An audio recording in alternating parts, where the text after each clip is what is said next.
What's going on, guys? Welcome to the Gen Z Money Podcast, where we turn financial peace to your reality. Veterans, this is the episode for you. Active duty military, this is the episode for you. Whether you are in the National Guard, the Coast Guard, the Army, Navy, Marines, all of you, Air Force, if you are active duty military, or if you are even reservist, National Guard, this is the episode for you guys.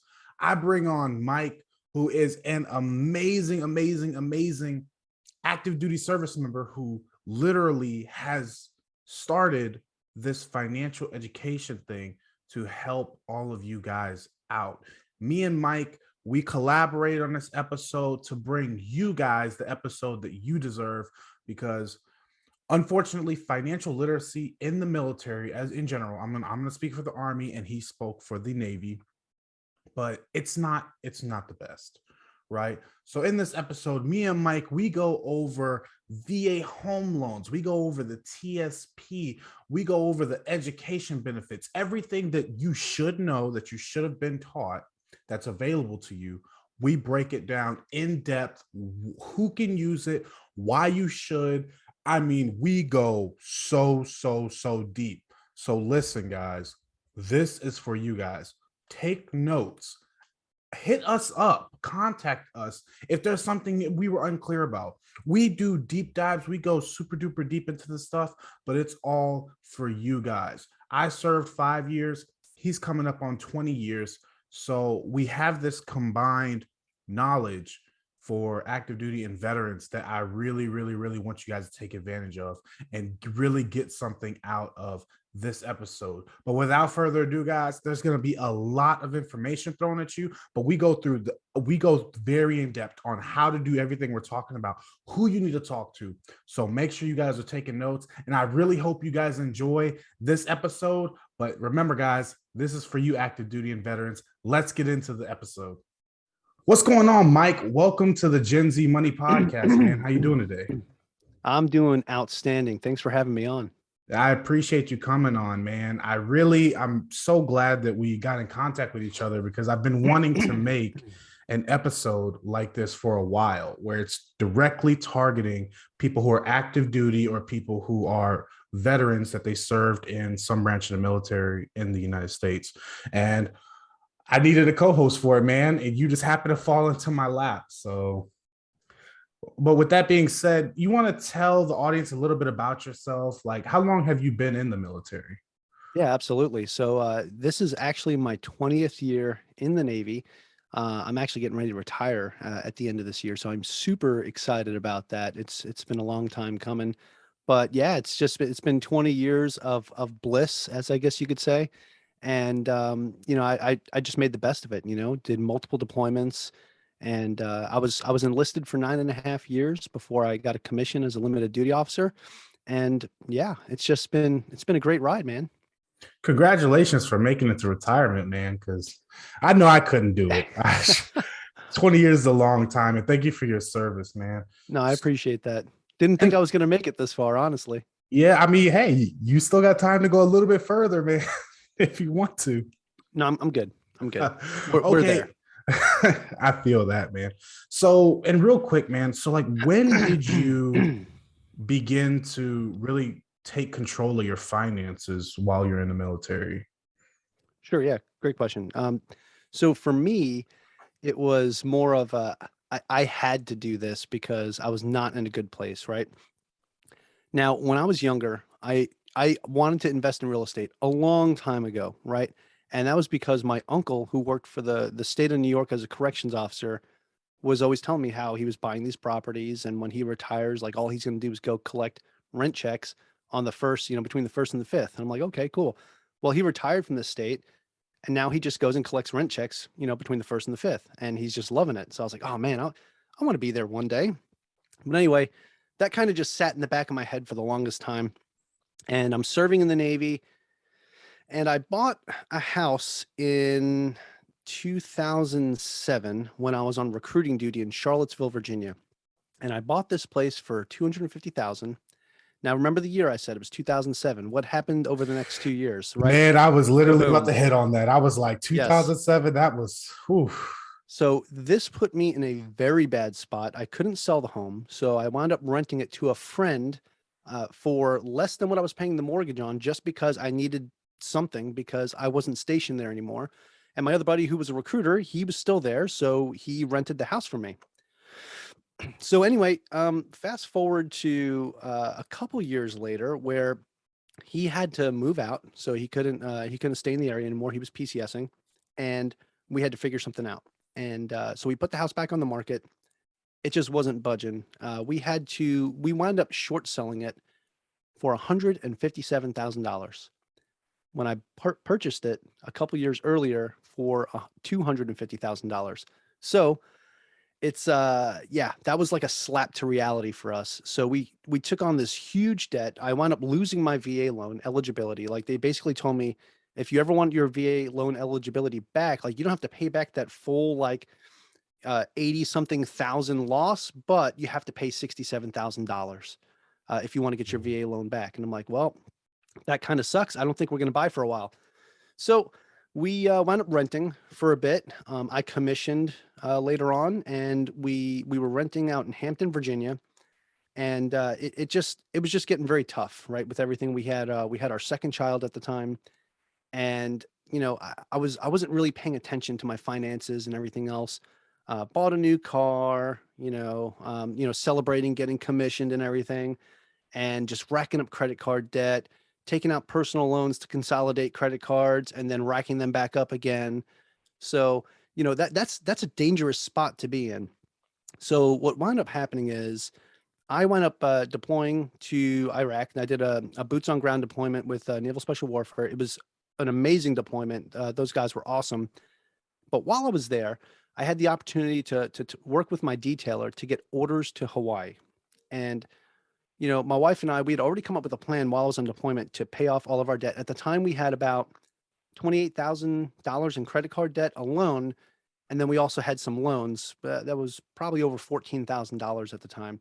I usually just say $28,000. I just leave the loans out of it because, you know, the number just gets ridiculous. So we had to come up with a plan to pay it all off. So we had already enacted that while I was in deployment. I worked things out to get orders to Hawaii. So I was like, cool, I know in like 16 months, I'm going to PCS to Hawaii.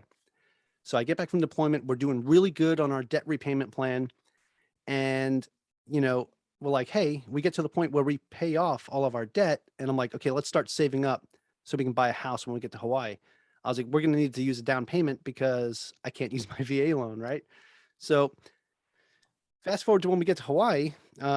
We get to Hawaii and we have about 40 grand in the bank at the time. So we not only paid off all that debt, but we managed to save up $40,000 in about a 2-year period of time. And we did this, and I know everybody knocks on them, and I knock on them too, but we did this by following Dave Ramsey's baby steps, right? We did steps 1 through 3 to just knock off all of our debt. We snowballed it, and it worked out really good. But after step 3, we stopped and we said, okay, we want to buy a home. So we get out to Hawaii, and I said, you know what, let me just try to see what the VA says. We're going to apply for the VA loan. Let me just get like a pre-approval and see what they say. So work everything out. The VA pulls my stuff and they say, hey, your record's flagged. And it says that you're not eligible for a VA loan. So let's look into this. So they pull everything up and they saw where the short sale happened. They said, well, there's something here though. They filed the paperwork the day after the deadline. So this actually doesn't count. So you're eligible. So somehow by the grace of God or somebody was looking out for me, right? And we were able to get our VA loan. So that's how we were able to buy our house out here in Hawaii. So that worked out really well. But I'm kind of like dancing around and going off on a tangent because I tend to do that often. So long story short, how we got to this point where we started paying off our debt was when we realized, it was becoming to the point where it was like insurmountable. Like we could not keep up. We had to either figure something out or sell our children. And I kind of like my kids, so we wanted to keep them around. So we just came up with this plan and we followed the baby steps. We did the envelope method and then we snowballed all of our debt. Paid off the highest interest rate first and just boom, boom, boom, boom. And the hardest part, honestly, was just being disciplined about it because we literally had to penny pinch. we had to like really think about every grocery that we went out and bought. If we wanted to go out to eat, we had to make sure it was under a certain amount of money that we budgeted particularly for that month. So we had a set budget of how much we can go out to eat. So it was either like we're going to go to a nice restaurant once a month, or we're gonna get like fast food twice a month. Like that was it. Like that was the options that we left for ourselves. So kind of long story short, that's when we realized that we needed change, when we had all of this debt and we knew we were going to Hawaii and we wanted to buy a home, honestly. So we wanted a place for our children to call home, and here we are. We did it. You brought up a lot of good points that I really want to go back and hit on. First of all, I talk about the Ramsey plan all the time. I even though I don't follow his plan to a T, he has some phenomenal information. I always suggest everyone goes through step 1 through 3. Once you get past 3, we can talk about it. But those 3 are extremely important when it comes to anybody's financial journey. But also, I want to acknowledge having a spouse that's on board with you, man. Like, a lot of people are not willing to make the sacrifices, especially when you're living a certain life. You're not willing to stop and only go out once a month, or so. Like, I guess I want to commend you and your spouse for getting on the same page and changing your family tree essentially. Yeah, yeah, Because we had to make a change, man. We had to make a change. And my family was not the best with money. I watched my father, lose actually shortly after I joined the Navy, like lose our family home. So while it wasn't so they moved from our, the childhood home where we grew up to another place on Long Island, and he bought a bigger, more expensive house, right? And it was at the point where his business was starting to have a lot of trouble. And I just watched over the next couple of years while I was in the Navy and stuff, doing a couple deployments and everything, coming back, and then I just watched my family like lose everything back home. So they wound up losing the home, and and it has to do with just the discipline that they all had with money, and it was a very eye opening experience. And I said, I don't want this for my family or for my children, so we got to change something. Got yeah, to break the and wheel. I'm glad you decided to make the change, and hopefully there are people that are listening to this episode where they can realize, like, okay, wait a minute, I might not be where Mike was when he made the change, but I'm on the road there. So maybe I should turn back early instead of getting all the way there to have to come all the way back. So, but with that being said, I want to go ahead and lean it into the first thing you already dropped on, which is VA home loans. You hit on it a bunch. It's got so many different benefits. It's for anybody who's active duty or a veteran. So, and we could just tag team this just to put all the information out there. And I pick your brain, you pick my brain, because I've used it multiple times, so I understand. Um, can you really quick, like, who qualifies to use a VA home loan? Yeah, so the VA home loan can be used by anyone who served on active duty and received an honorable discharge, and anybody who is still on active duty. I believe you have to have at least 2 years served before you can actually use it. And then any reservist, I believe you had to have served more than 180 days on active orders, and then you're eligible to use the VA loan as well. A lot of people don't realize. I think the numbers are pretty astronomical when you look at home ownership, and the most of the homeowners that are veterans. I think only 17%. I think was the last poll actually use their VA loan, and it's kind of crazy because especially if you're a disabled veteran and you get to waive some of those fees, you don't have to pay the VA funding fee and everything like that. On the first time you use the VA loan, you're not paying that. But I'll tell you, when I bought my second home and I used my VA loan and I had to pay this VA funding fee, and the homes in Hawaii are very expensive. Guess what? That funding fee was very expensive. So it kind of got rolled into the loan, and that can add up, right? However, when I retire this year and I get my disability rating and everything, knock on wood, it's high enough. But if I was to refinance the house through the VA, then I don't have to worry about that fee. So there's like a lot of little things that people don't know about with the VA loan, like little things like that. The other thing too is, you have to use it to buy a home that you're going to live in. Like I can't use it if I was going to go buy a rental property, and like let's say I had an FHA loan on my personal residence and I wanted to go buy a rental property. I can't use my VA loan for that, right? I have to live in the residence.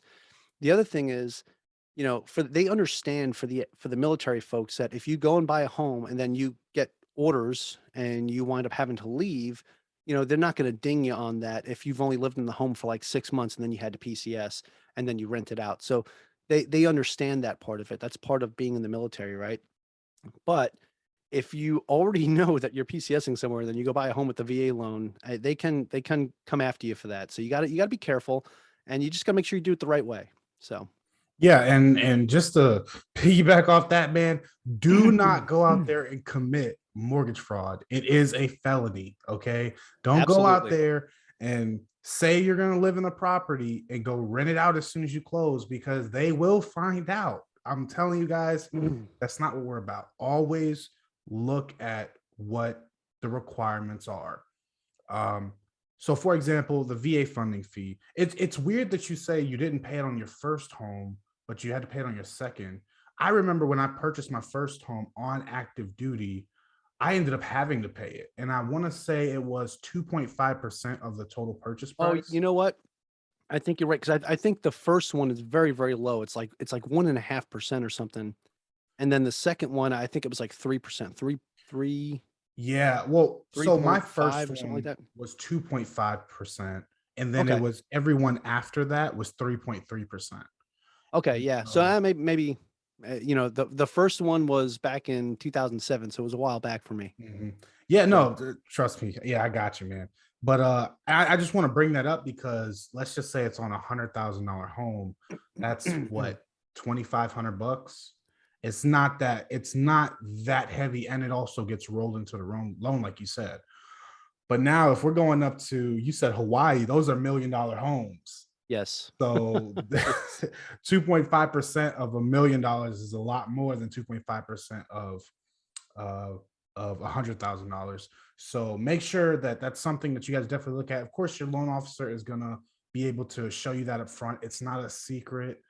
But also, you mentioned that having a disability rating once you are a veteran, you get to waive that funding fee, which happened to be my instance where I bought my second home using the VA home loan. So let's stop right there. A lot of people don't realize if there's a, and they just changed it last year, so I might not be 100% accurate, but you can use your VA home loan multiple times as long as you don't cross a certain threshold. It used to be like 414,000 for my area, and then it got changed, and then they Yep. removed it in some areas. So it's super duper confusing. You guys can do more research on that, but you And can you use it. can now get VA jumbo loans too, Oh, where you on the used to bigger not be able to do homes. that. Mhm. Yeah. Yep. Yeah. And so these are all great tools for those who are veterans who actually want to get into houses with low to no money down.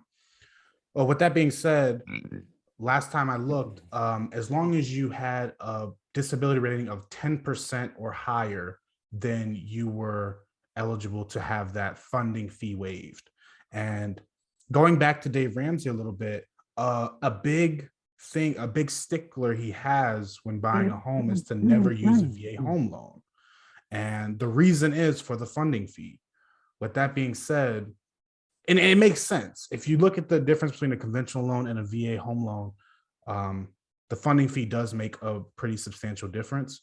But if you are a disabled veteran and you have at least a 10% disability rating, then that fee is waived, and it makes it the best mortgage option on the market, in my opinion, right now. Yeah, absolutely. And just to piggyback on that, when you talk about the VA funding fee itself, how you can just roll it into the loan, where somebody coming up and they want to buy a home and they're going to use conventional and they want to use like an FHA loan, they got to put 3.5% down. Well, let's say somebody buying a house out here in Hawaii just doesn't have $35,000 to put down on $1 million home, right? They can take their VA funding fee and roll it into the loan. And I mean, and if they're a disabled vet, then they don't even have to pay that funding fee. And now you're getting this place for 0% down. It used to be It used to be capped out here. When I bought the house, it was capped. So I had to pay a quarter of the difference. I think the cap was $721,050. And I bought the house for 785 back in 2018. So the leftover money, I had to pay a quarter of that as the down payment, right? But I had the 40 grand in the bank, so it wasn't a big deal. So that was thanks to getting out of debt and saving. So, there's different ways. And but now if I was to buy that today, I wouldn't have to pay that, quarter of whatever the difference is because there's no cap out here. Yeah. Yeah. I think it's great that they did remove the cap, which I mean, it makes sense because housing prices are going crazy everywhere, especially in places like California, New York, Hawaii. Veterans could not buy there because if the cap was, let's just say 400,000 and they're trying to buy $1 million house, now you got to come up with 25% of the difference, which obviously it's difficult for majority of people. So let me ask you this, Mike. The way you did it with the VA home loan, we're gonna disregard the first one because we all agree that bad place, bad time, right? If you had to do it over and you could do something like house hack or do so, would you go that route or 100% yes. I got to say, when I was young and single, uh, I really wish I would have bought a home back then. But even after getting married, before before we had our first child, uh, you know, I think house hacking would have been a great option if we would have bought a home. And so before we even had our first child, the house we bought when we were stationed in Charlottesville, we bought it in Waynesboro, Virginia, which was about 45 minutes outside of Charlottesville. It was in the Shenandoah Valley, just beautiful area. And we bought a 4-bedroom house for the two of us before we even decided to have a kid. And it's like, we used one bedroom, the other one had my drum set in it, and then we had two vacant bedrooms, like two guest rooms, right? I'm like, we could have been renting that out to like a college student that's going to JMU or something, and whatever. Like, we could have worked that out. But I wasn't thinking that way back then. And now there's so many resources out there. There's so much material where people talk about this all the time. And I think the biggest thing is just getting the message out there, especially to the younger generation, right? The younger, sailors, soldiers, and airmen that are serving today. It's one of the best options out there is to buy a place in house hack.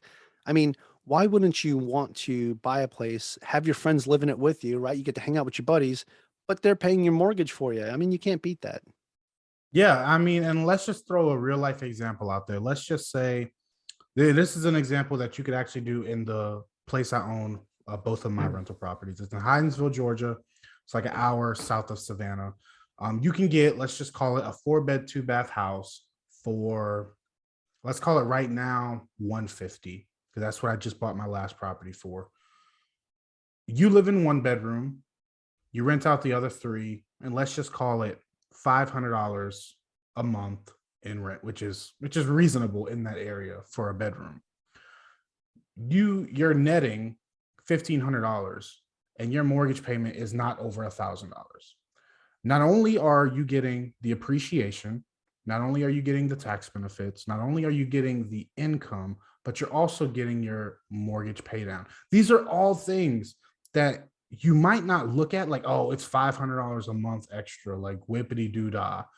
But you don't understand how much these things can truly compound. I mean, you do this for 2 years, and now you have, for example, the house I bought, the first house I bought, it was a 4-bed, 2-bath, just like you mentioned. We didn't house hack it, but we bought it for 116. It's worth like 155 now. So I just made essentially $40,000 in 2 years into my net worth just for owning the property. That's the power of the VA home loan. It gets you into a home. We didn't pay any closing costs at the time. This was January of 2020. So COVID was coming in. People were scared. There was blood in the streets. And me and my wife, we were just like, you know what? YOLO. And we did it. And it's been phenomenal. So but Yeah, that's that's how, yeah, go ahead, man. I was saying that's huge, and I'd like to jump in on something that you said too with the house hacking, with the living in one bedroom, renting out the other three, and you're only pocketing $500 a month. Whoopity doo. Okay, well you do that for 2 years. That $500 a month is $12,000 that you made in cash flow over the 2-year period. For one, for two, you're not paying your mortgage on that property. You're living there for free because those other three rooms, the first two paid your mortgage. The third one is putting money in your pocket. That's huge. It's way more than $500 a month. it really is $1,500 a month. So let's say you take your W-2 and you're paying your mortgage, you're really pocketing $1,500 a month, right? But a lot of people get lost in the sauce when they talk about house hacking and they say, okay, well, the people that are living over here are paying my mortgage and then I'm pocketing, this much. Now, it's the house you live in, it's your primary residence. You're Mhm. pocketing all of that, right? Because essentially, if you didn't have somebody there house hacking, you'd be paying that mortgage on your own. So, I mean, it's just, and like you said too, the other benefits of it, the appreciation, the tax benefits, everything that you get out of that. Think of the money that you save throughout the year that you get to claim now because it's your primary residence, right? For one, so you get more tax advantages there, and you get to use that against your W-2 income. Excuse me. And then you're only really, I mean, you can count probably the first two rooms that are paying your mortgage as an expense, that they're paying the mortgage, they're paying it's a cost, right? It's a business expense. So you're really only going to claim that probably just only going to claim that $6,000 a year that you made from that. So realistically, I mean, you're making way more than just 6 grand a year when you think of it that way. And you can literally get in for $0. I mean, like Zero. this is real deal. 0% down. You have seller, you can have seller pay close. Maybe not in today's market, but sellers will pay closing costs in a lot of different times, not today, but maybe in a year. So like these are things you can do. And I always talk about lowering your expenses and increasing your income. This does both of them. It completely cuts out your living expense, which saves you money from your W-2, and it produces income. This is a very, very, very powerful wealth building tool because they say like the majority of millionaires today are made through real estate. This is how you get in. Everybody wants to get in with no money or low money down. This is the way to get in, and it's all thanks for your service to your country. So, Mike, let's go ahead and transition a little bit because I really, really, really want to talk about the military retirement system and how it's changed over the last essentially the last 4 years, because there was a big change from at least where you are in your career and where I was in my career. How is the retirement set up for those who are further along in their career closer to retirement? Yeah, so for me, I'm retiring this year with the high three. So it's a pension plan, and I'm gonna get 50% of my base pay essentially for the rest of my life, with cost of living increases and all that good stuff. But on top of that, the folks that well, you want to know what the current one is for like the old heads like me. So yeah, I'm getting ready to punch out. So it's the high three. And Mhm. yeah, that's pretty much it. That's what we get is the pension. Gotcha. And those are for people, honestly, you're not even eligible for that if you don't have at least like I think right now, if you're not at least 10 years in, then you're not even eligible for that type of retirement. They actually transitioned to a new retirement system Yep. called the blended retirement system. And that's what I was in, or I opted into. I didn't want to do the high three because I knew I wasn't going to do it all.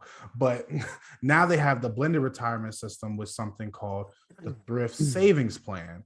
Mike, you want to talk a little bit about what that is? Yeah. So the good thing is I was able to get into the thrift savings plan too because it was out when I joined the Navy back in 2002.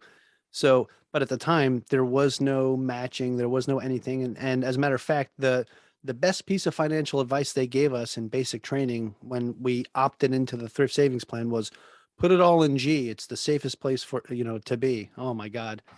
Yeah. So my first like what 13 years in, I had all my money going to the G fund and it basically did absolutely nothing. It was basically a savings account, right? It did nothing. So, but anyway, talking about the blended retirement system now you have the government's going to match a certain percentage of what you put in to your thrift savings plan. And I believe for the blended retirement, you still get, I think it's 40% after you do 20 years, or there's like this transition period, right? Where there's some folks that get a small combination of both where they get some matching, but they lose 10% on the back end of their pension. So, and then I believe after that, the next piece is just matching, but it's a higher matched rate. I haven't really looked too much into it because it doesn't really affect me. But I did go over it a couple times with some of my junior sailors, but I'd have to pull up the slides again and look at it. But from what I understand now, for those guys, the ones that aren't getting any type of pension whatsoever, they can max out at 5%, where the government will match up to 5%. And I believe the folks under the system where they still get a piece of a pension plus a little bit of matching, they max out at 4%, I think. And I might be wrong here, but again, I haven't looked at it in a while because I was focused on my high three, right? Mhm. But for the folks that are getting matching in their thrift savings plan, if you're not maxing out to the point where you're at least getting the max match, you're missing out on free money. And, a lot of people say that, you know, programs like the thrift savings plan, 401ks and this and things like that, oh, even with people matching, it's not worth putting it into that. You should go into something else. Listen, the thrift savings plan is probably one of the best investment vehicles for folks on active duty military, right? And the reason why is, it's one of those things where you could set it and forget it. You could set up this allotment and be done with it. You can max it out every year and be done with it and not worry about it. Then you could focus on other things, right? And if you distribute your funds correctly, right, and you actually pay attention to what you're doing, the returns you can get are insane.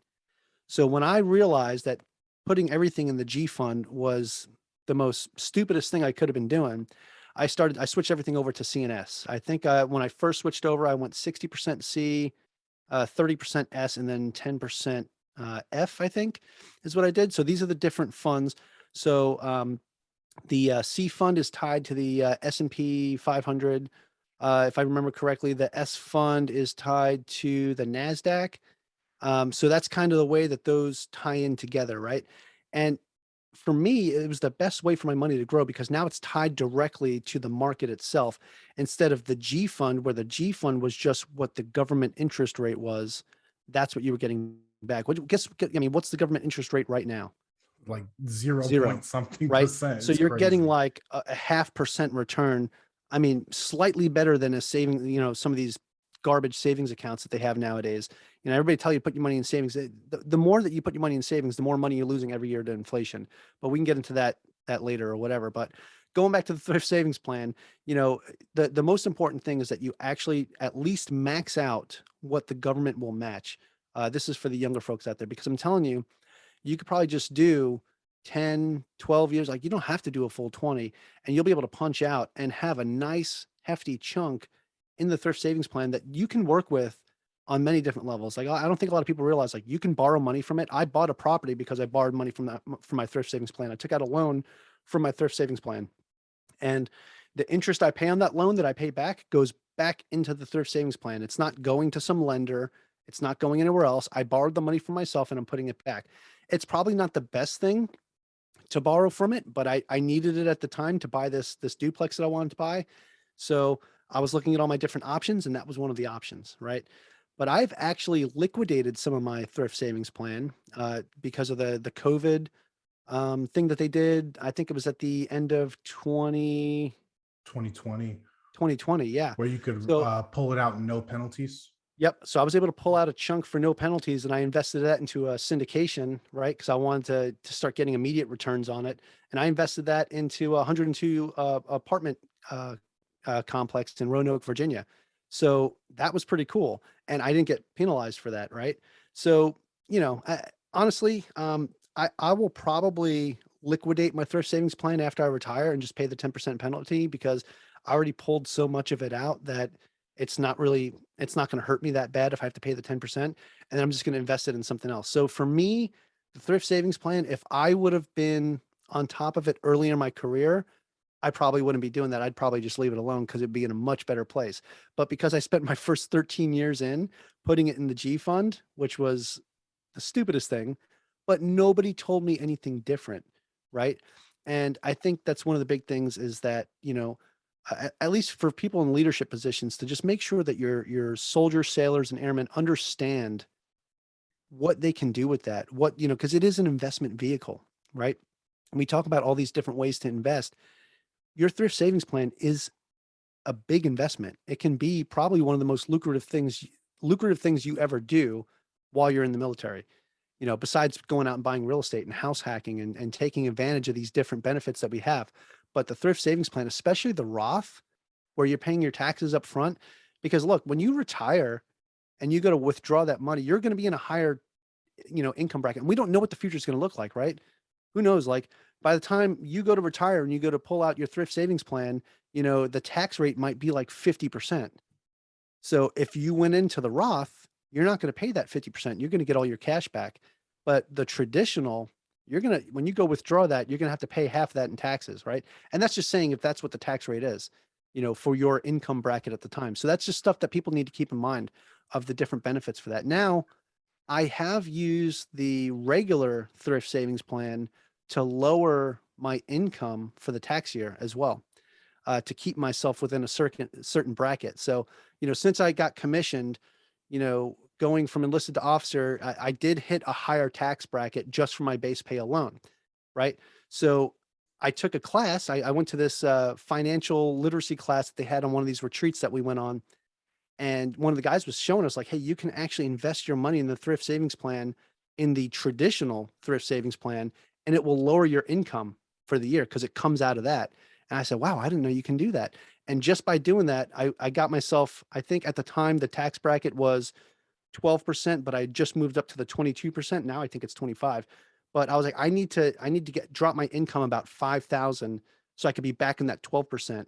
And it made a huge difference. So I invested about 5,000 into the thrift savings plan traditional on top of what I was doing with Roth, but it lowered my income to the point where when I did my tax return, I pretty much got all that money back anyway. So yeah, there's lots of little things you can tweak and tricks you can do to make it work the best for you. But definitely talk to a tax professional for things like that. So Yeah, man, you hit a lot. You hit a lot of different things that I have notes here on, man. Like, and I want to go back through a little bit slower. And I want to hit each individual topic in order to make sure there's 100% transparency yeah, because you sorry, man. can't. I'm from New York and I talk fast and I talk a lot. So No, it's just you threw out a stop lot me of if you different need to. terms that a lot of people probably don't understand. But let's go back through it. So Sure. the TSP, the Thrift Savings Plan, what is it? All it really is, it's a military 401k.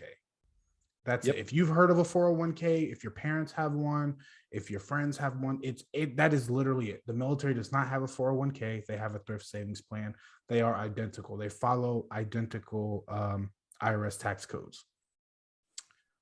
You mentioned, okay, let's talk about how to contribute to the TSP.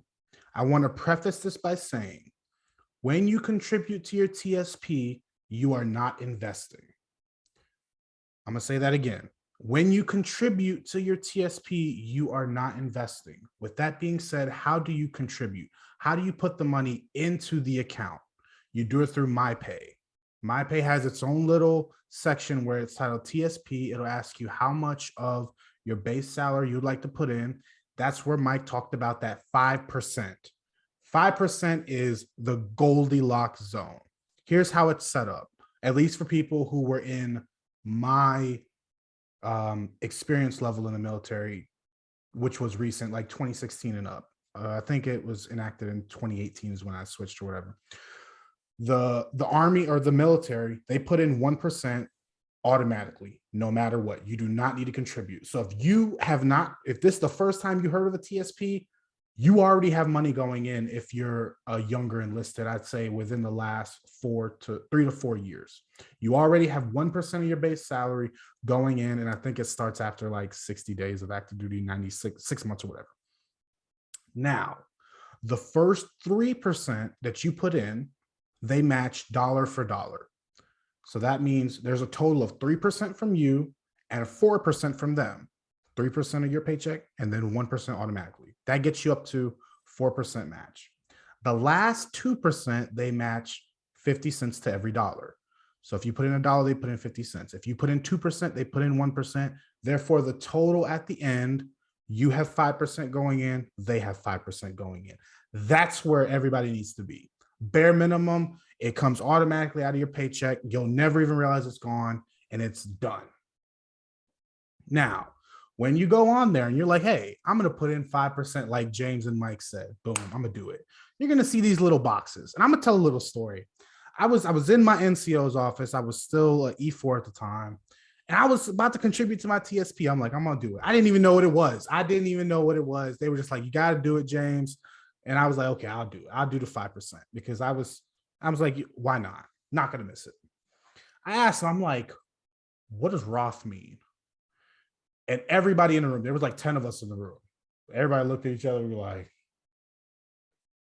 I don't know. So I was just like, you know what? I'm not gonna. I didn't. This was before I had any knowledge of finances or anything. I'm like, you know what? I am not gonna be the odd man out. I'm going traditional.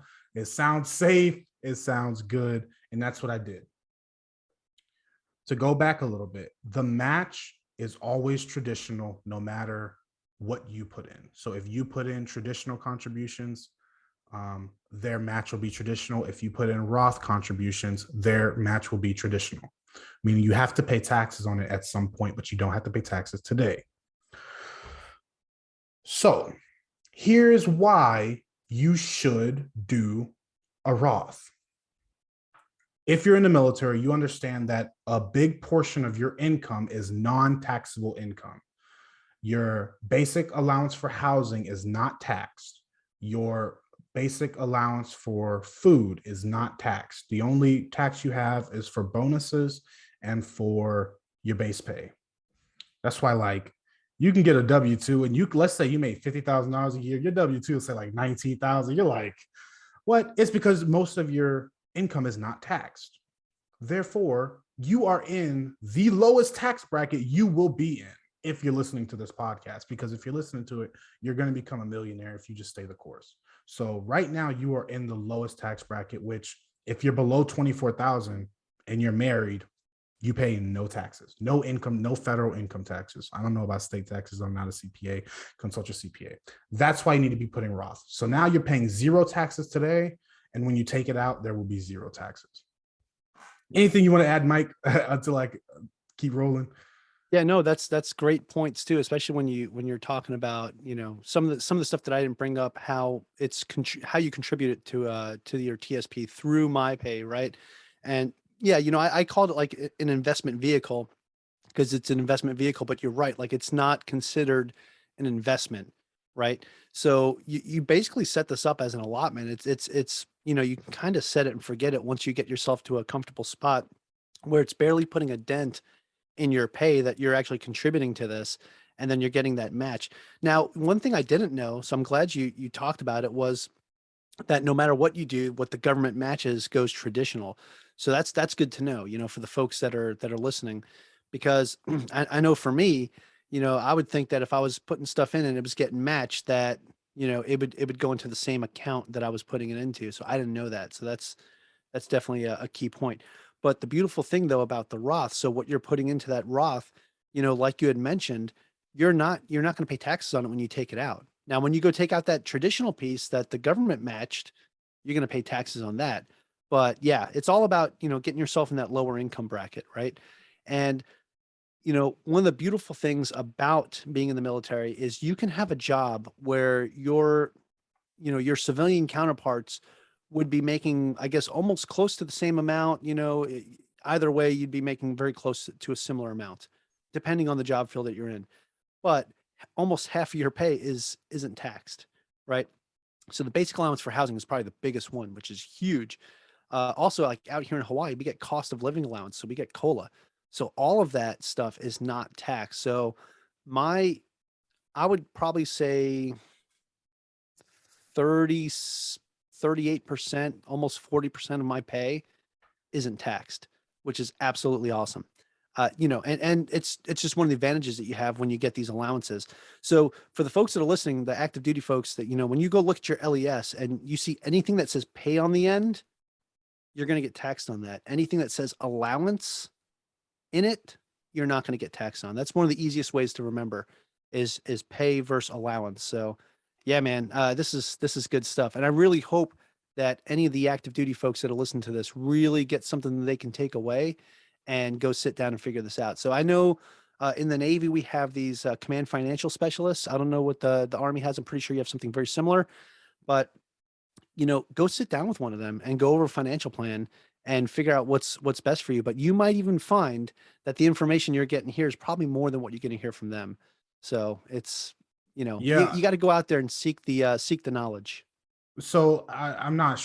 You said like a financial specialist in the military. I only remember having one, and it was on my transition out, and Yeah. I I could tell by speaking to them that I was in a better financial Mhm. position, knowledge wise than they were. And Yeah. that's not to talk bad about them. They have a job to do, and it's to teach you the basics. Right. And so if you don't know the basics, they can be a great source of knowledge. But uh, I would take it with a grain of salt because they only have a job to do. Yep. So we talked about how much to contribute. We talked about how the Mhm. contributions are set up with taxes and stuff. Now the money is in the account. It's there. Well, James, I did it. I'm done. No, you idiot. Stop it. You're not done. There was an article, and I want to bring it back to what you said about the G fund because it listen, Mike, when I hear the Yeah. G fund, it irritates me. It brings a It's part of my cringy. soul out. Man, I read an article. It said 97% of active duty contributions to their TSP fund was invested in the G fund. That's disgusting. It hurt me. 97%? 90, it said 97%. Mike, I wish I could find the article. I looked for it. I couldn't find it. I remember it because it hurt. It hurt. And I remember because the next day I brought all my soldiers into my section. I was NCO at the time. And I said, we are dedicating this day. No maintenance is getting done. We are doing this. We're going to create your TSP account. We're going to get your password. We're going to get your PIN, and we are going to invest your money. So the reason that the article said that, guys, was because if you just set up your contributions to the TSP, it automatically goes into the G fund. So the article, the title of it is super duper misleading to that. What does the title of that article tell me? It tells me only 3% of active duty military have actually gone into their TSP and looked at what it's in. That's disgusting. So that's why I preface this conversation by saying just because you contribute to your TSP does not mean you're investing it. So while I went over compound interest a bunch on this podcast, you guys can go back to episode 2 and understand. But let's just say let's give it a high on a good year.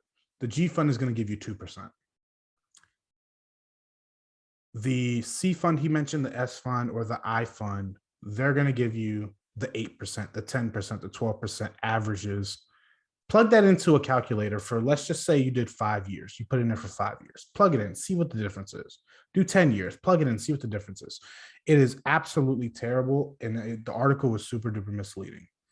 With that being said, oh, go ahead, Mike. I see you got something you want to say, man. Yeah, I do. So I just want to jump in on that because I got to tell you, I looked back at my history over the 13 years that I was in the G fund versus when I switched it over to the C and the S, right?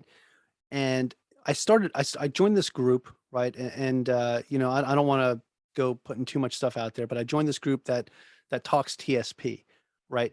And I started following what some of the people in there were doing. They said, "Hey, I'm going to switch to blah blah blah blah blah blah blah," and I was like, "Oh, let me give it a try and see see what happens." So I would make my allocations and I would shift it around the same way that this person said they would do it. So I'm like, okay, so I went from averaging, I think between 1.5 to 1.75% in the G fund to the very next year, I got a 19% return. The year after that, while I'm shifting stuff around and moving stuff around, I got a 27% return. The year after that, I got close to 40%. So yeah, if you're paying attention and you allocate your funds, and you're paying attention to the market, you can go in there and make a killing. But if I would have just left it alone, it would have averaged around 12 to 14% on its own. And I wouldn't have had to change anything. But I like to shift stuff around because at the time I was trying to like play and pay attention to what's going on. Now, and I do want to point out though, so folks that do want to do that, really you got to pay attention. You have to educate yourself and understand the market and where it's going, for one. For two, you also have to understand that if you don't make your change before 12 o'clock Eastern time, I think it is, they won't shift your funds or shift your shares until the very next day. So there are times, or it gets skipped. It skips like another day, because if you want it to happen the next day, you have to do it, I think, before 12 p.m. Eastern time. And I got to tell you, when I first came out here to Hawaii, that made it very difficult, because for me, that was 6 o'clock in the morning. So I had to make sure I was up. And if I was going to shift any funds, I had to make sure I logged in real quick, shifted everything so that the next day it would move. So it got to the point where I just stopped doing that, and I just left it, a certain percentage in C, a certain percentage in S, and I just left it alone. So, but yeah, there's so much more that you can make if you change it up a bit and not just do the typical just gonna sit in G, because that's what happened. Like, I opened up the TSP account, it started going to the G fund, and I never touched it again. Actually, I don't even think I ever logged into my TSP until I had been in the Navy for 10 years. I don't think I've ever even logged in to see what it looked like. And that's crazy. Yeah. That is crazy. The opportunity cost on that, man, that's where you really lost it. Mhm. But so yeah, so here's the steps, guys, if you want to do. So we've already talked about how to contribute. You go through your MyPay, you put your percentage into your Roth base pay, or if you want to do traditional and lower your taxable income, I don't care. I mean, saving is saving, investing is investing, however you feel fit. But then what you need to do is you need to go on to the TSP website. You need to create an account. When I created my account and when I had my soldiers create their accounts, they're super duper yabba dabba do old system where you create the account, they have to mail you your password in the mail, and then they have to mail your PIN. So once you get your password, you put in your password, and they're like, oh, we need to create a PIN. So then you have to wait for your PIN to come in the mail. So this is like a multiple week. Um, you need to dedicate multiple weeks and waiting for mail and stuff like that in order to actually get this account created. Once you finally Once got your that's log, done, yeah, but yeah, once that's done, it's a lot easier now. yeah. Once you got the account created, you got your password, you got your PIN, the hard part's done. Now all you need to do, you need to log into the TSP. You need to see where your money is, because a lot of times, sometimes it goes to like L income, or sometimes it goes to a target date. I don't know how they pick where your money goes without you controlling it, Oh, but you're they talking about somehow. like them shifting it to the life cycle funds? Yeah, I had one soldier I logged in and it was automatically going to like a target date fund for him, so Huh. which wasn't bad, but he was Yeah. only in for like, That's better than the G fund. yeah, That's actually not too bad. yeah. Because when I first started paying attention, I first switched, I went to life cycle funds first. Mhm. And then I switched it over to, because then when I actually looked at the life cycle fund and realized, okay, they're putting 40% into G and then the rest is going into CNS, I'm like, that's ridiculous. I still had Mhm. 40% of my money going to the G fund. So I was like, yeah, I'm pulling out of this right away, and I'm going to allocate it myself. Yeah. And so what you do once you finally got your account, you look first, I would suggest you look at what money you have in there, where it's invested. And I'm gonna tell you, when I was in the military, I did 70% into C, which he said it follows the S&P 500 index, which I talk about a lot. I did 20% in S, which is like a small cap index, and then I did 10% into I, which is an international index, which tracks companies all around the world. That's the allocation I did. You don't have to. That's what I did. Once you allocate the money that's in there wherever you want it to go, now you need to allocate your future contributions to go wherever you want it to go. So don't just change where your money is now, but you also have to change where your money's going. So one is called allocation and the other is called contributions. That's how you set it up. And you can simply Google TSP returns over the last 10 years, and it's going to have every single fund on there. It's going to have every single year what it returned.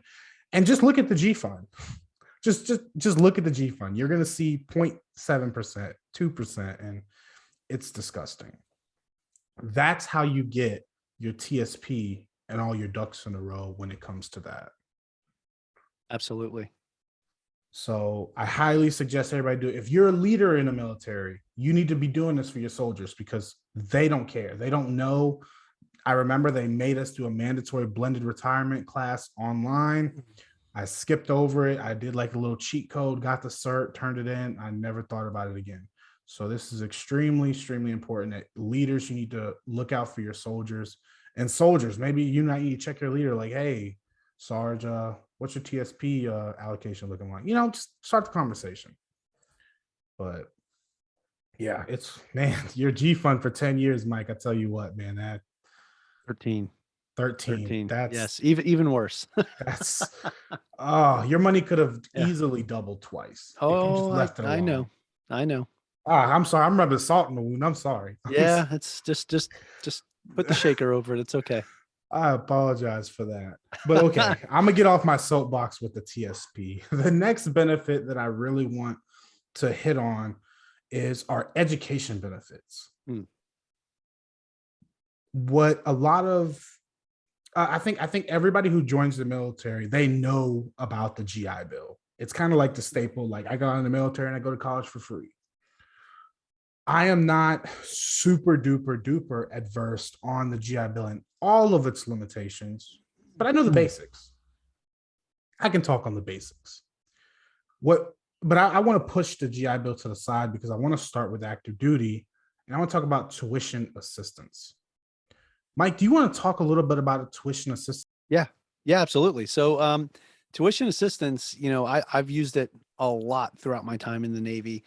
As a matter of fact, so I never finished my bachelor's degree. And the funny thing is, you're like, oh, how'd you get commissioned as an officer without having a degree? Well, the limited duty officer program, it doesn't require it.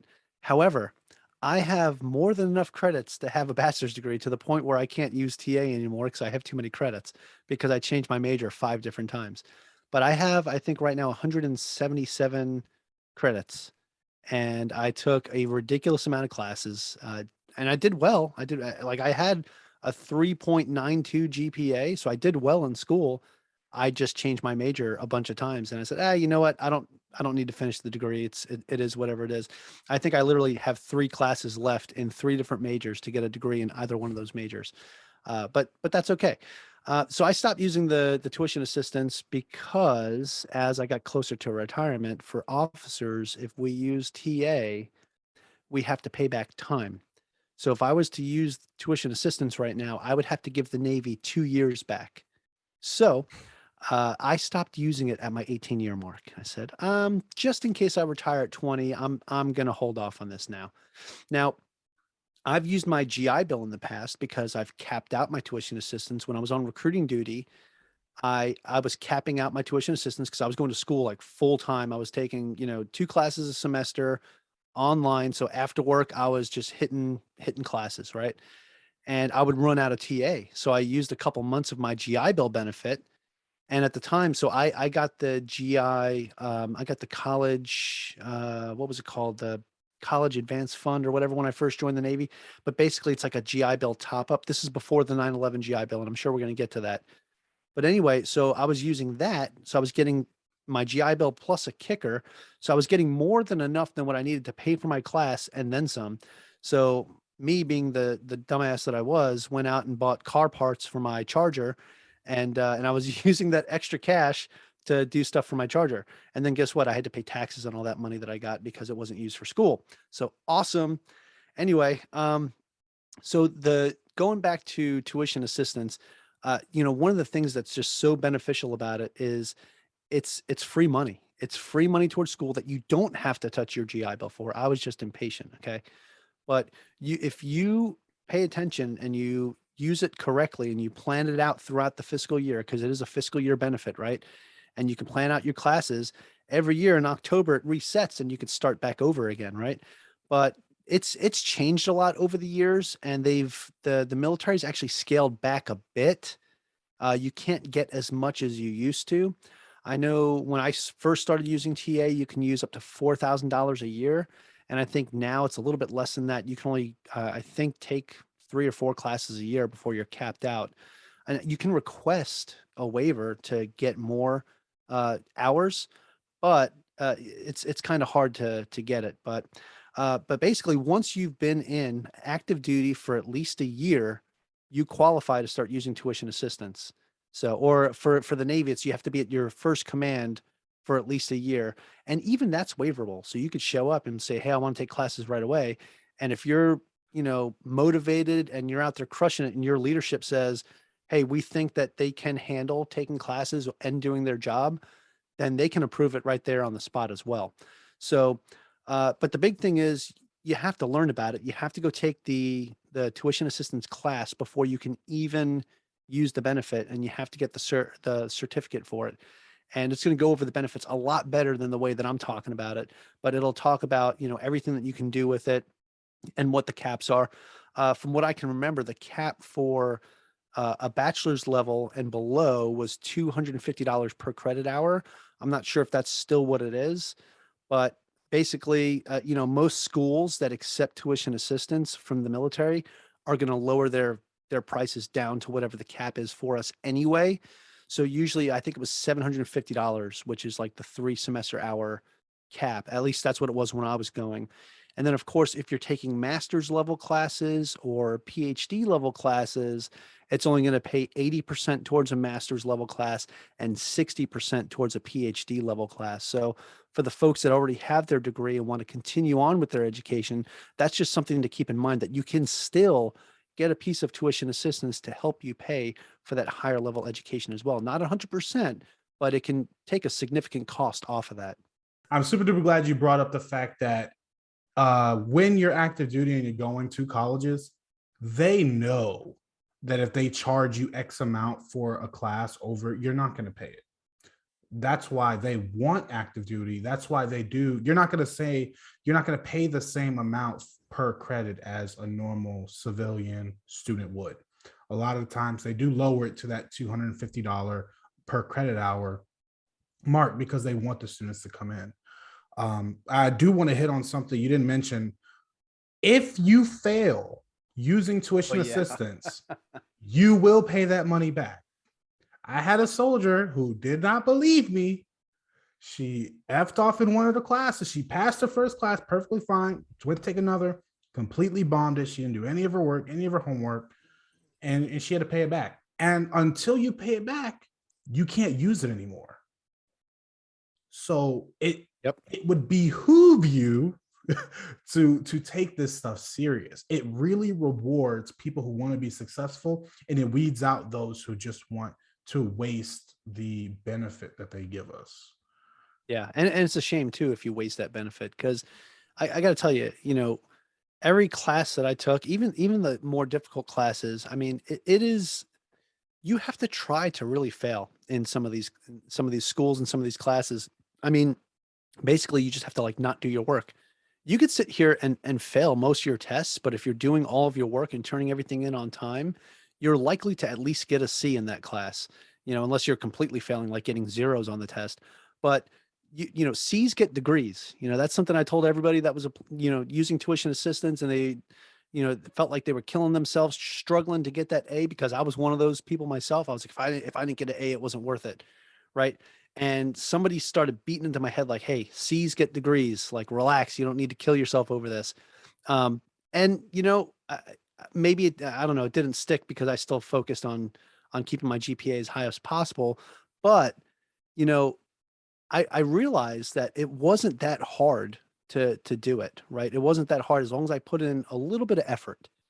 And because I just want to bring this up, because when you said that you had that soldier that ran into that didn't believe you, when I was the education services officer back on the Theodore Roosevelt back in 2012, uh, I I would get these letters all the time from NetPedic, which is the folks that control tuition assistance for the Navy, and I would get these letters all the time saying so and so owes $750 for failing this class, and then it would show like the details, and it would show the class, it would show the F. I'm like, okay. And then I'd have to get with that person's chain of command and say, hey, your sailor failed this class and they have to pay this money back. And, I don't know how you guys did it, but if they didn't pay it back, yeah, they couldn't get their tuition assistance back. But we would go in and we would have the Navy would take it back. They would put an allotment or a debt in on them, and it would come out of their pay. So like their next paycheck, all of a sudden they're like, oh, I lost $750. How'd that happen? Oh, you just paid your TA back. So, and that's the thing, like they give you some time to respond or refute that, right? And if you don't, then they do the allotment and they take your money right away.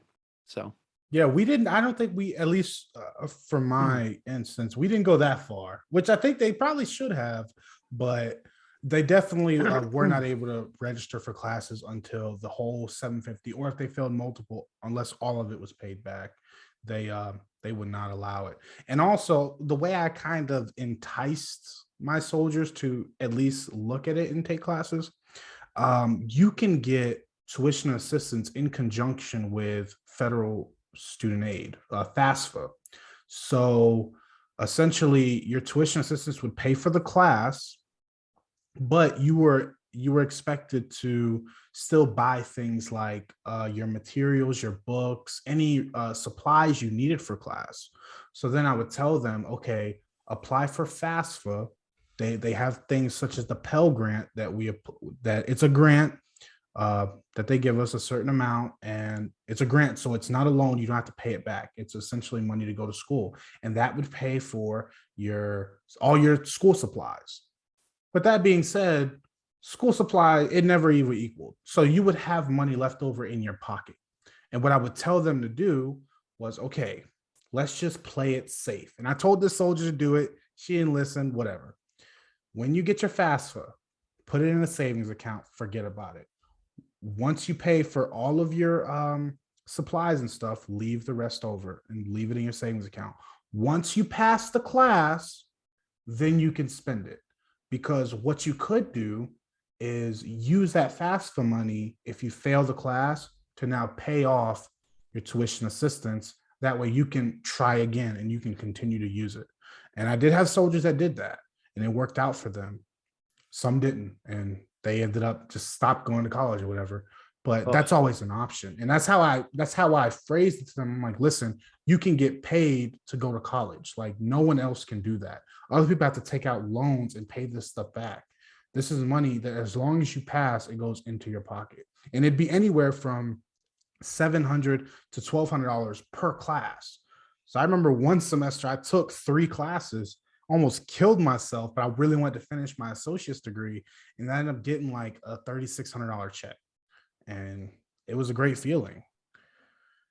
yeah, that's awesome. That's a great point too. Apply for student aid and FAFSA. I did that when I first went to school, and I got a grant, and that was pretty nice too. And I had that after my classes were paid for. And the thing was, at the time I was going to Colorado Tech, so they actually lumped all of the costs for the materials into the tuition cost, which they can't do anymore. So this was back in 2006, but now schools don't do that anymore. Like they have to do it separately, and because I guess like that became a big issue, is that a lot of the times that, you know, I guess folks were getting the grants and they were using it to buy the materials, right?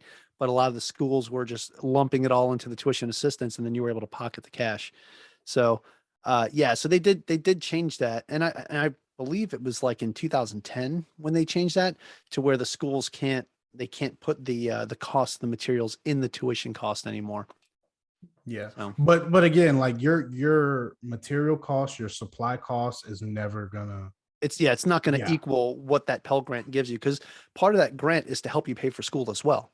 But you're Mhm. actually getting that covered by your tuition assistance. So I mean, it's just one of the many benefits that we have that a lot of times our young, soldiers, sailors, and airmen overlook. And, you know, we do need to tell, we need leadership to just make sure that they're out there telling everybody that this is, an option that's available.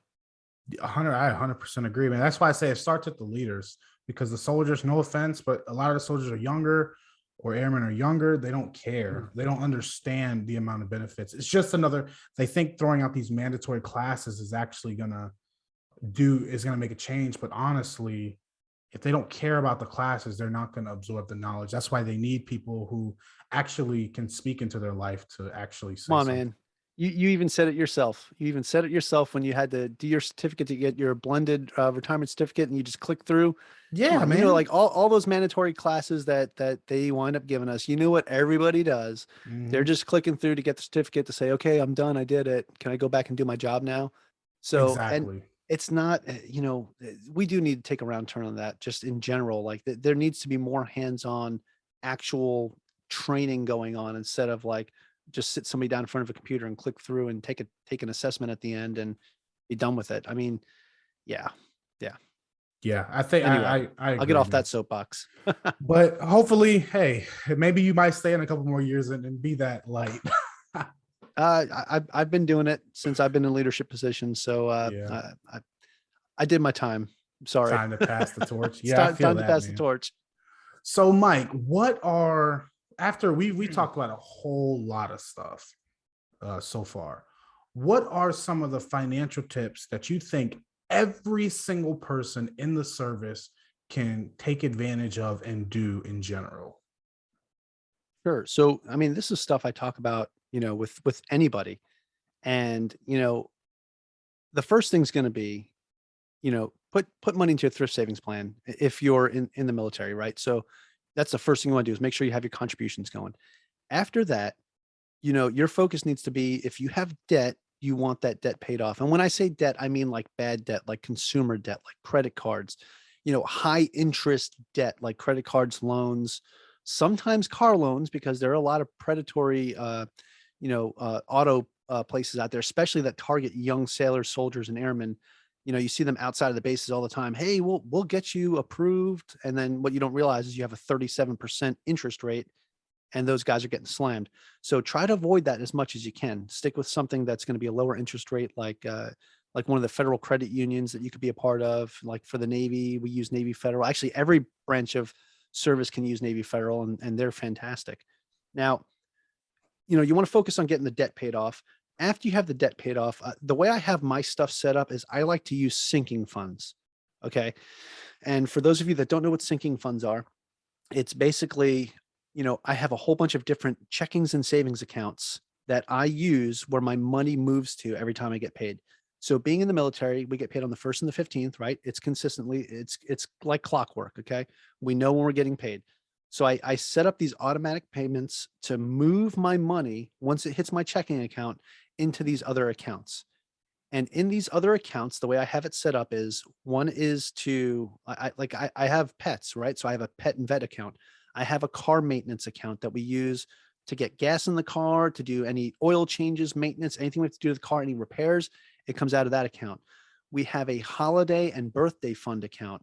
So we know when everybody's birthday is, we know when, the holidays are and how much we're going to spend on everybody.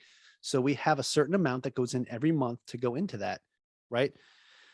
Then we also have an emergency fund account, right, which is AKA my savings account that I keep for emergencies, right? And that money is for if something major happens, like something to the car that I can't cover with the amount that's in the emergency car fund account, then we can tap into that if needed. If we have an unexpected trip that comes up that we have to, living in Hawaii, we have to drop a couple grand every time we want to leave this island and get tickets, so it's important to have that money in case there's an emergency, we need to get back, or a family event or something like that. So that comes out of that, right? So, but we have all these different accounts set up this way. So actually, I even have a family activity account and a fun money account. So the family activity account is for us to go out and do things together as a family. Like if we're going to go out to dinner as a family, or if we're going to go, to the water park, or if we're going to go to the Disney resort out here, that comes out of that. The other thing, the fun money account, that is mine. That's my money to go out and do stuff, that I want to do with. If I want to go buy something for my podcast, like when I got my Rodecaster Pro here, this nice piece of equipment, which was very expensive. Once I had enough money in that account, it came out of that. Right. So it's not like I'm just going to go charge it to a credit card or anything like that. So I wait till I have the cash to spend on it. Or if I do use my credit card, I'll pay it off right away. I like to use my Amex Platinum to get the points. I think it's awesome. But you really have to discipline yourself first to get there. So sinking funds is the way that I like to do it. It works for me. It works for my family. But we have it set up where we pay ourselves first, right? And what do I mean by that? So like I said, the money hits the account and it gets distributed to all these different funds. But the first thing it goes into is I have life insurance for myself. I have life insurance for my wife, right? I have a joint investment account that I set up for my kids. That money goes in first. So all of those accounts that I, it's basically me paying myself. I'm paying into my kids' account and I'm paying into my life insurance. All of those things come out first before the money gets distributed to the other accounts. Then whatever's left over, right? And we even have a grocery fund account. I didn't mention that either. So all the groceries come out of that. But after all those other accounts get paid, whatever's left over, that's what we can use if we want to invest more, or save more, or if we took money out of the emergency account, we can use that to start refilling it. So that's the way we do it. Or we could say, hey, we want to do a little more activities as a family this month. We could put a little more money into that account as well. So once you get yourself to a point where you've paid off this debt, you know, the pretty much at that point, the world's your oyster and you could just go shuck it, right? So get out there and distribute the money where you need it. And it's a great feeling to be in a place like that, but it took work, you know? Mhm. So, you just got to discipline yourself. You got to discipline yourself, build a budget, build a spending plan. And yeah, I know I'm kind of, again, going off on a tangent, but this is for anybody. But for the active duty folks, I mean, if you do something like this where you discipline yourself like that, and then you're investing in your TSP and you have this money saved up at least 6 months in an emergency account. And when I say 6 months, I mean 6 months of all of your expenses, not 6 months of pay, but 6 months of your expenses. So what's your rent or mortgage? What's your car payment? What bills do you have to pay every month? All of that stuff, add all that up and times it by 6. Once you have that money saved up, that's when you're in a pretty safe spot. Yeah, I 100% agree with you, man. We got all the same basically good points. And when I do financial coaching one on one, those are the steps I walk you through. I walk you through Yep. $1,000 minimum per person in your household. That's your somebody breaks a leg, you're not going to credit cards, you're paying off all that high interest debt, you're getting an emergency fund. I 100% agree with everything you said, man. The only thing that I don't do personally, which man, I will tell you, I am so lazy. I am the laziest investor. I'm so lazy. I have very, very few accounts. I have a bills account where I know exactly how much bills are every single month. That money goes in there. And I have the everything else account, meaning like savings. Because I don't so my checking account, I don't keep more than $100 in there. And that's just for my weekly, if I want to pick up lunch or stuff like that. But everything else goes into savings. And that's it. I have a separate emergency fund, but I don't add to it because it's at where it needs to be. And but I'm super lazy, man. So it's great that you have it automated, but all of my money just goes to bills and real estate at this point. Besides of Yeah. course retirement and all that. That's all automated, like you said. Yep. So, No, it's fantastic. I mean, but so I do it this way. Now, it doesn't work, it's not what everybody has to do. Before I did this, we did the envelope system. And that's what we did to get out of debt. We did the envelope system. And then once we got out of debt, we transitioned to this sinking funds system. And for us, it works out, pretty well. Now, the downside is like, I have multiple debit cards and things like that, but I only keep the ones in my wallet that I need. And then like, if we're going to go out and do a family activity, I will grab that one out of the safe and we're good to go.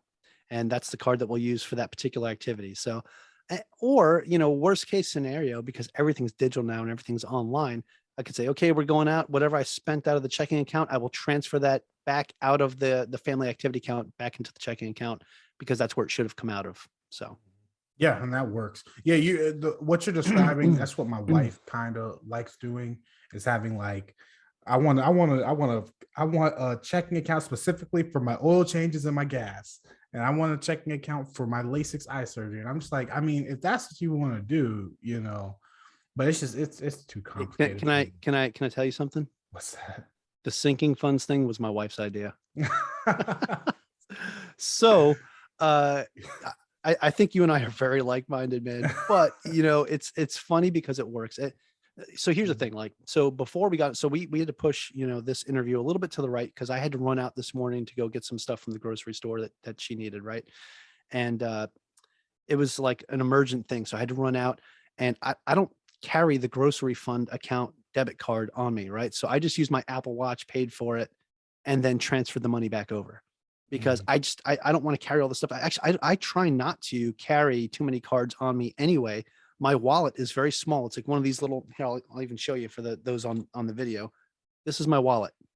So, and most of these cards in here, like my ID cards, my Costco card, and all that good stuff, The right? important My stuff. my The key Costco. card because my card uses a card for a key, Mhm. um, and then I use my watch. So or my phone. Like if I go to pay for something, I'll just pull up my wallet, go, boop, go pay for it, and it's done. And then I'll log into the account and transfer the money. For me, it's a lot easier that way. I don't have to carry all this crap with me. But yeah, I do like it. I do like that she had us do it because it's very convenient that we know where all of our money's going at every time. As a matter of fact, later this afternoon, her and I are sitting down and we're going over our spending plan, and because we go over it a couple times a year just to see where we're at and making sure we're staying on goal and staying on track. So, and I'm pretty sure she's going to yell at me today because I've moved money around that I probably shouldn't have moved around. So we'll see how that goes, but that's okay. We're a team when it comes to that. So I get yelled at, I fix things, and we're good. Yeah, and I mean, hey, somebody's got to hold you accountable, right? And Exactly. you might find the skeletons in her closet. And I'm too, the guy man. that runs a finance podcast, man. So it's funny because like, she really is like a backbone of everything that we do. So, having a partner that is going to hold you to the same standard that you want to hold yourself to is super important, and just having somebody that's understanding and, and supportive of what your goals and dreams are as well. And then you guys can kind of, really team up together. So, yeah, I'm glad to see that you're in a similar situation. And, it's just awesome to have somebody that is going to put in that same effort that you're going to put into your own finances. Yeah, and I love that you brought that up because me and my wife ended up having that conversation earlier. Is like, it's so easy for you to set a goal for yourself and to let yourself down. You just brush it off like I'll do it next time. But when you set a goal and someone else is holding you accountable, now you don't want to let them down and you're much more likely to do it. And that's why it's so great. Even if you're not married, you should always have an accountability partner, someone who'll check up on you. You check up on them once a month, once a week, once a day, if that's what you need. But if you're the only person holding yourself accountable and you're used to letting yourself down, you end up sitting in the same spot, and that's how you get in that rat wheel effect where you're running, but you're not moving anywhere. So I'm really glad you brought that up. But Mike, we're going to go ahead and transition to the final questions of the podcast. These are the final questions I ask every single guest I bring on, just to get to know you personally, man, and to get away from this whole military subject, because I know you're ready to get up out of there, man. Because I know I was. Are you ready, Mike? I'm ready for both. Okay, Mike. So everyone has their own definition of what it means to have financial peace. What is your definition? Yeah, this is super easy. It's time. It's freedom. You know, it, my financial peace is freedom and getting my time back, and not having to worry about working, 9 to 5 all the time just to put food on the table for my family. So, financial peace to me is getting that time back, 100%. That's a great way to put it. As soon as you said that, it reminded me of a conversation that I had with a really good friend of mine. That he also wants to get into this financial independence thing. And we were having a conversation. I mean, he's killing it at work. He makes a killing at work, but he's working 60 hours a week. And he was like, James, if I could get a job that I made half as much money, but I worked half as much time, I would do it in a heartbeat. And that's what I ended up doing. I was working, I was making a bunch of money, good money, but I was working tons of hours. I was like, no, like enough is enough. Like I have these properties, I have all these different streams of income. Listen, I want to work 40 hours a week, no more.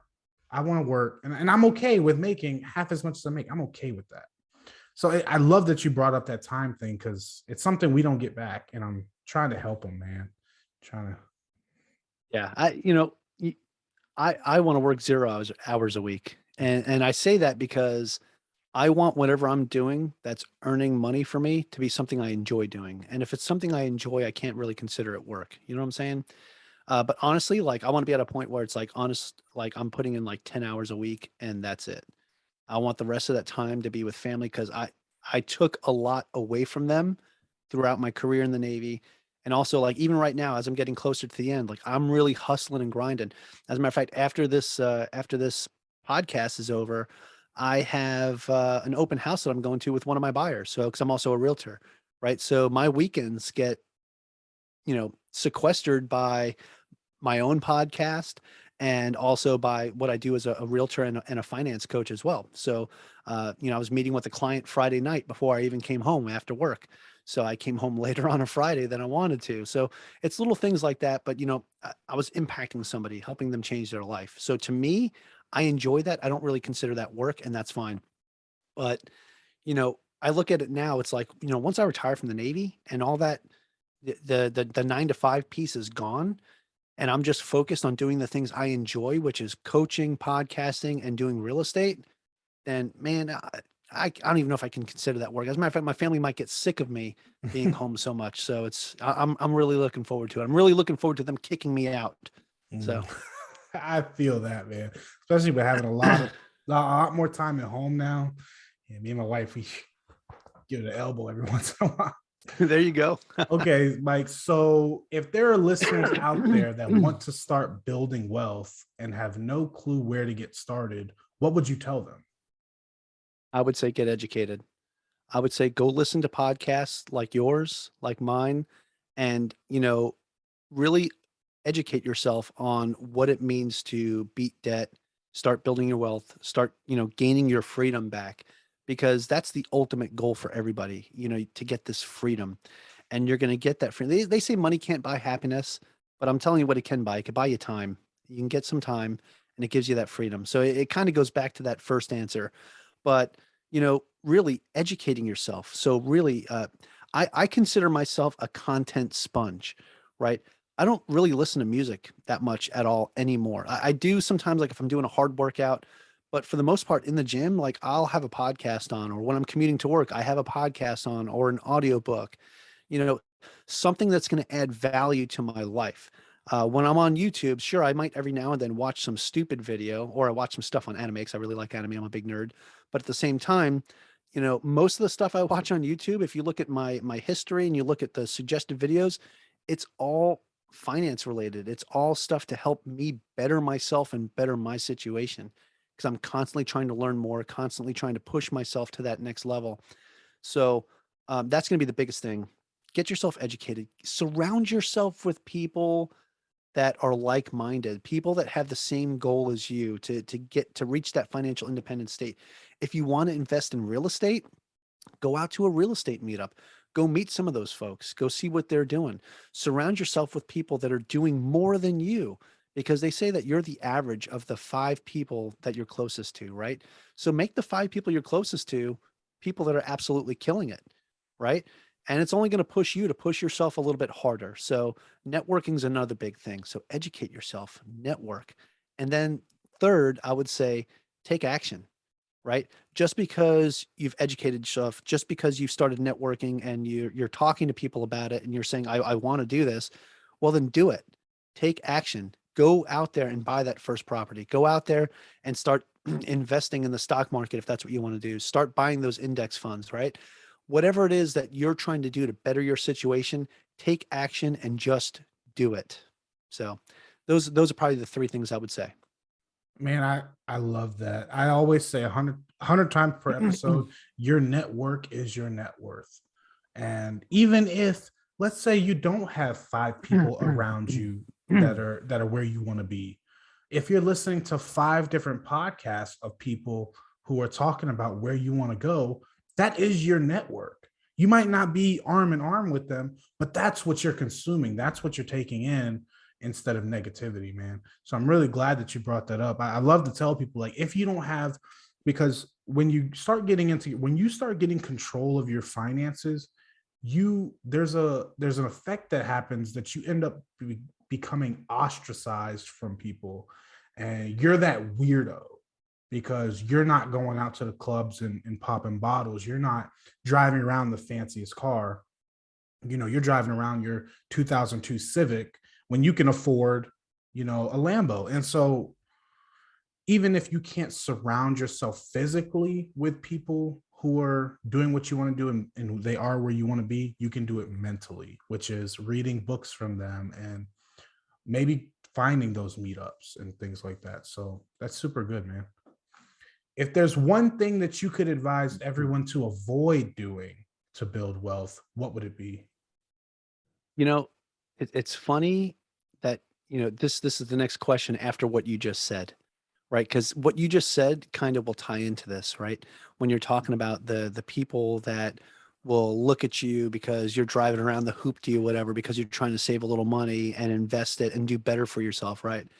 So, the haters are out there, the naysayers are out there. So, what I would say, my piece of advice for anybody that's something to avoid while trying to build your wealth is don't listen to the haters. Don't listen to the naysayers. It could be your family. I know several people, and even in my own self here, that when I started doing stuff to be better for myself and build a better life for myself and my family and build this legacy, I had a lot of people that did the whole like, nose stuck up thing, saying that I thought I was better than everybody else and this and that. I'm like, I don't think I'm better than anybody. I'm just putting forth an effort to better my situation, better the situation and the lives of my family. And, so the biggest thing I would say is don't listen to what other people say if it's something that's going to bring you down. Don't let anybody ever bring you down. And you just focus on what your goals are and you focus on pushing forward and heading towards those goals, crushing those goals, surpassing those goals, and then setting the standard even higher because you're going to be your own worst enemy. And if you let other people get in your ear and, talk you down from something that you really want to do, like something like, you could be getting into a real estate deal and then you have, other folks that don't really understand, even close family members that say, hey, I don't know if I would do that.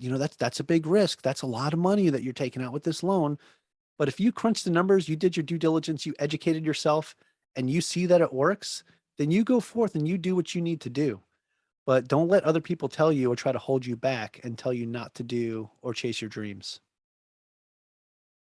Yeah, I love that, man. And it's like, see, the thing is, especially when it comes to risk taking, when it's investing, buying real estate, there are some people in your life that will be coming from a good place where they'll be like, look, Mike, I see you're about to buy that big apartment building. I'm just a little worried about you.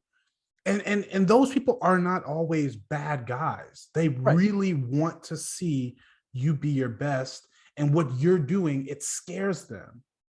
So I would like to just put it out there. It's like, don't, if somebody automatically questions what you're doing, don't automatically think it's from an envious place or from a negative place, because some of those people actually are saying it because they want to see the best out of you.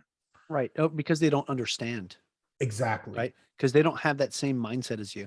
They don't necessarily have to be a hater, but they're going to be a naysayer and they're going to tell you not to do it based off of their current education, based off of what they know. So a lot of times, and for a lot of those folks too, you can sit them down and show them and say, hey, look, I'm doing this because, and then who knows, you may have just converted somebody to start, investing and do better for themselves because you showed them the way. And that's one of the ways you pay it forward as well. So, let them talk, just don't listen to them. Yeah, I love it, man. Especially if they aren't where you want to be. Because they say 70% of Americans can't afford $1,000 emergency. So look around. Are you surrounded by those 70% of people? Most people are. Most people you're surrounded by are those 70% that cannot afford $1,000 emergency if it came up tomorrow. So if they're laughing at your financial steps you're taking, then you're doing it right. Yeah, So, 100% agree, man. 100%. Mike, so if there's someone out there that doesn't believe that they can reach financial peace due to their age, their race, their religion, sexual orientation, etc., what would you say to change their mind? Oh wow, what a great segue from the last question, right? Because a lot of times some of those people that might be coming to you to say that are, might be somebody in that particular situation, right? Somebody might think that they're too old to invest, right? That, hey, I'm 60, it's too late for me.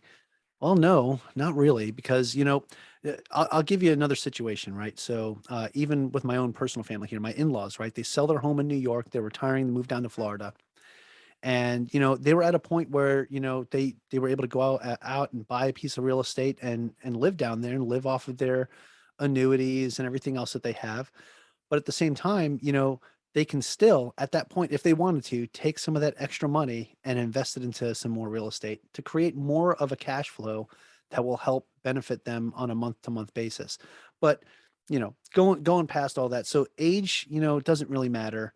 You could start at any age. The younger you are, the better off you'll be, right?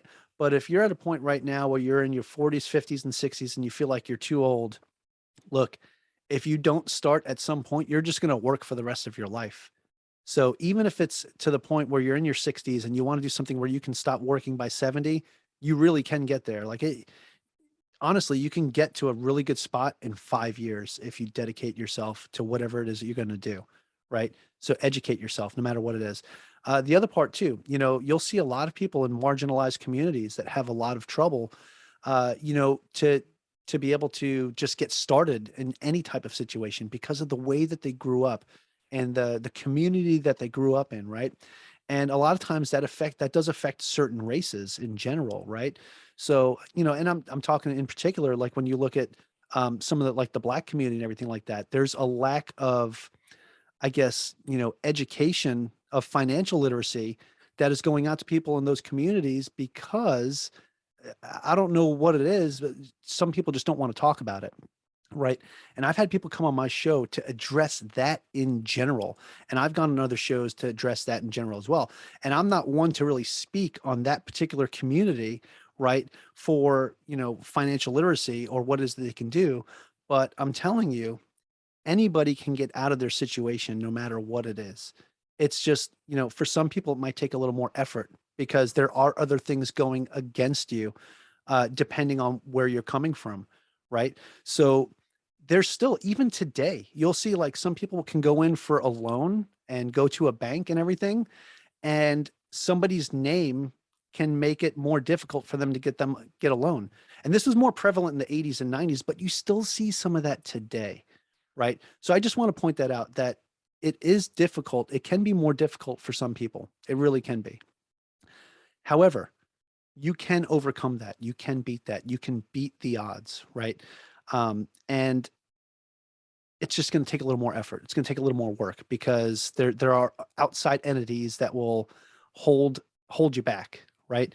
So I'm trying to be careful with how I say things because I can't speak to that, personally, because I'm not from one of those communities, and but I can tell you that I'm in a situation where I guess I do have a little more privilege, right? Because of how I grew up, where I grew up, and everything else. So it's yeah, No, I got you, you can Joe. do it. You can beat it.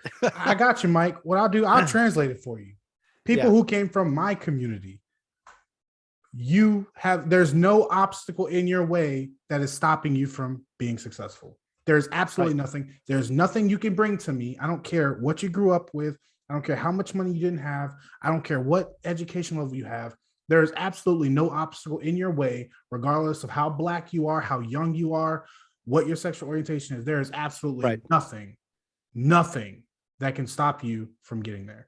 I don't care. It And you is can come to it me. is a mentality thing though too, because a lot of times though you'll see that a lot of people feel that there are things holding them back, right? And that they don't have the same opportunity that somebody else would have, and that can be true in some situations, right? But you like I was saying, you can overcome that. You can overcome those odds. Exactly. I might have had 5 obstacles in my way on my path to financial independence, and you might have 10. So, yes, it is harder, 100%. But the same way I'm not going to cry to someone who had 0 obstacles that had everything handed to them, I'm Mhm. not going to listen to you cry to me saying, "Oh, my path is harder than yours." So what? Just do it. And Joe, I keep calling you Joe because you're an average It Joe happens. Yeah, it podcast. happens all the time, man. But Mike, it's like I get it. Like, and you're being super duper nice about it, and I appreciate that. But I'm gonna keep it. I'm gonna keep it No, real. but I appreciate that question though, because a lot of times people don't address that. People don't address that, it doesn't just have to be age. It can be your race. It can be your sexual orientation too.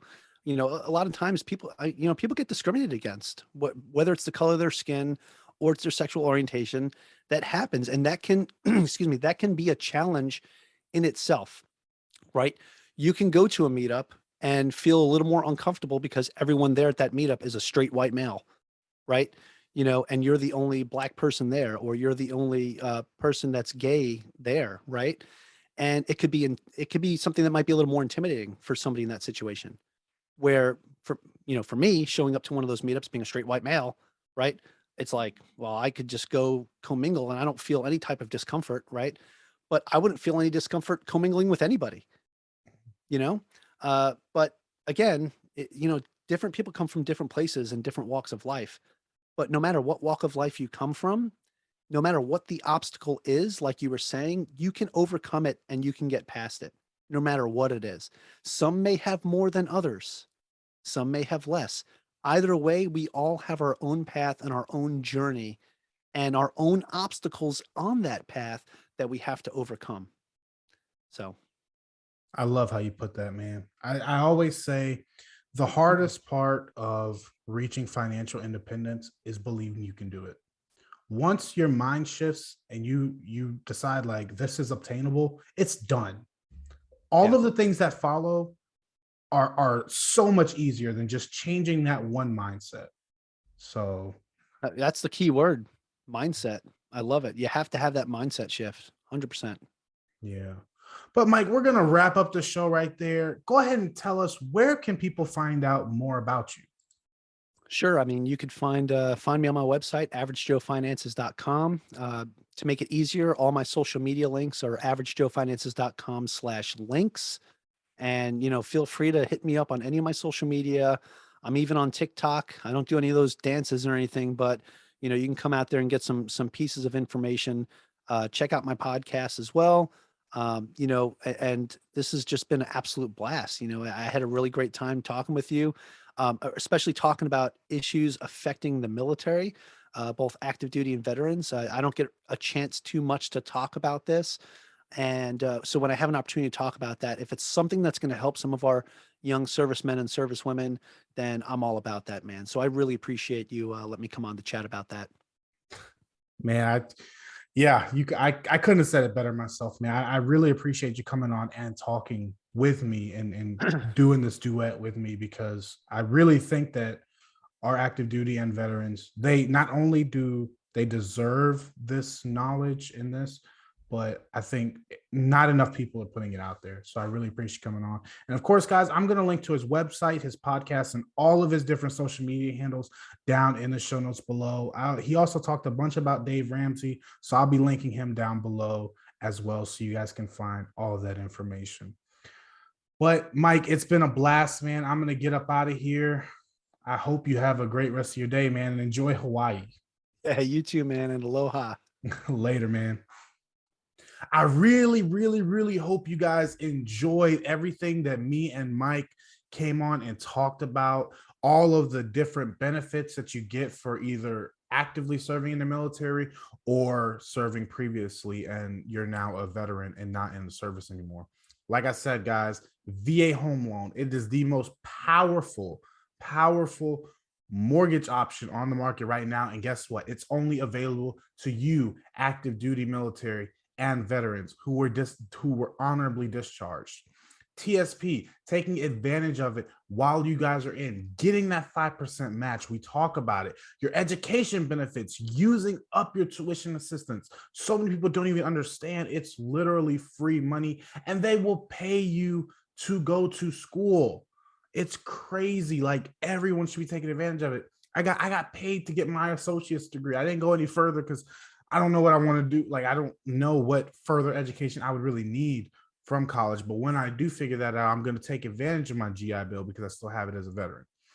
All of these things compounded, guys, if you take advantage of the TSP and you take advantage of the VA home loan to buy an asset, not to go out and put zero down on the absolute biggest house that you don't even need, get it as a house hack. Start renting out rooms, get a multifamily, get that income coming in, lower your living expenses. These are all things, I promise you guys, is going to catapult you forward in your finance journey. I used my VA home loan twice. I didn't get the biggest house on the block. I didn't get the best house, Me and my wife together, we could have afforded a $600,000, $500,000 house. No, we didn't do that. We got the little $200 house in the suburbs because it's just me and her. We don't need all of that. Who is it to impress? It's just to impress other people. And guess what? We don't even invite people over our house anyways, right? So don't be trying to impress others by items, buy assets, use your TSP to invest in the market. Use your education benefits to not only create income, but to also improve yourself, which is going to improve your income in the long run. But with that being said, guys, of course, I always like to remind you guys, I do provide one-on-one coaching sessions. You can book your appointment down below in the show notes on my Calendly. And that's where I can deep dive into your personal financial situation. With that being said, guys, why don't you guys hear me talk about this outside the podcast much?